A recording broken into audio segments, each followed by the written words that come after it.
விஜயகாந்த் கிட்ட இருந்து கத்துக்கோங்க. விஜய்க்கு மறைமுகமா அட்வைஸ் பண்றாங்களா கஸ்தூரி? விஜயகாந்த் தமிழ் சினிமாவில தவிர்க்கவே முடியாத நடிகர். 100க்கும் மேற்பட்ட படங்கள்ல நடிச்சிருக்கக்கூடிய அவரு 2023வது வருஷம் உடல்நலக் குறைவால உயிரிழந்தாரு.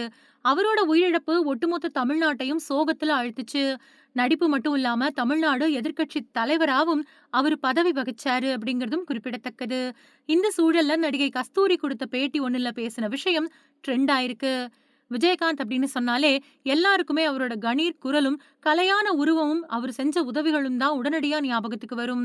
அவரால உதவி பெற்று பலனடைஞ்சவங்க சாமானியர்கள் மட்டும் இல்லாம செலிபிரிட்டீஸும் இருக்காங்க.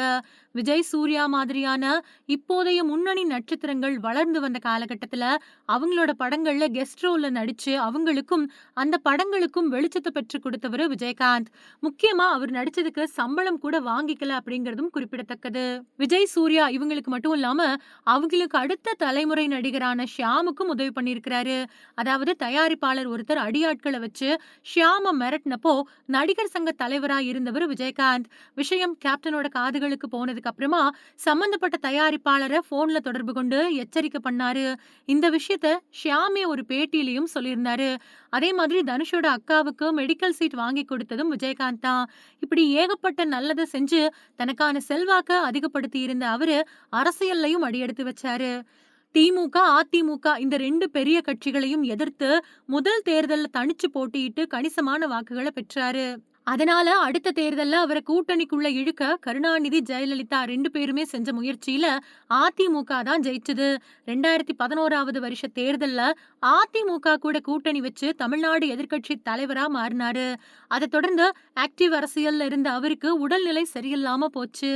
அதுக்கு பின்னாடி அமெரிக்காவுக்கு போய் அறுவை சிகிச்சை பண்ணிக்கிட்டாரு. ஆனா அறுவை சிகிச்சை முடிஞ்சாலும் அவரோட உடல்நிலை முன்னாடி மாதிரி இயல்பா இல்ல. அதுக்கப்புறமா அரசியல்ல இருந்து ஒதுங்கின அவருக்கு மறுபடியும் உடல்நிலை சரியில்லாம போச்சு. சூழல் இப்படி இருக்க அவரு உயிரிழந்துட்டாரு. அவரோட உயிரிழப்பு ஒட்டுமொத்த தமிழ்நாட்டையும் உச்சக்கட்ட சோகத்துல ஆழ்த்துச்சு. இந்த நிலையில நடிகை கஸ்தூரி பேசியிருக்கக்கூடிய விஷயம் கவனத்தை ஈர்த்துட்டு வருது. நடிகர்கள் அரசியலுக்கு வர்றது பல வருஷங்களா நடக்கக்கூடிய ஒண்ணுதான். ஆனா ஒரு நடிகர் எப்படி அரசியல் பண்ணணும் அப்படிங்கறத விஜயகாந்த பார்த்து கத்துக்கணும். தலைமை பண்புல விஜயகாந்த் தான். கலைஞரோட சேர்ந்து வளர்ந்தவரு. ஷூட்டிங் ஸ்பாட்ல அவர சாப்பிட வைக்கிறதுக்கு அவரோட உதவியாளர்கள் பிடிச்சு இழுப்பாங்க. ஏன்னா, யாராவது உதவி கேட்டு வருவாங்க. இவரும் பண்ணிக்கிட்டே இருப்பாரு. யாருக்குமே இல்ல அப்படின்னு சொல்லவே மாட்டாரு. அவர மாதிரி கேஷுவலா நடிக்கவே முடியாது அப்படின்னு சொல்லியிருக்காங்க. இத பார்த்த ரசிகர்களோ மறைமுகமா விஜய்க்கு தான் கஸ்தூரி அட்வைஸ் பண்ணியிருக்கிறாங்களோ அப்படின்னு சொல்ல ஆரம்பிச்சிருக்காங்க.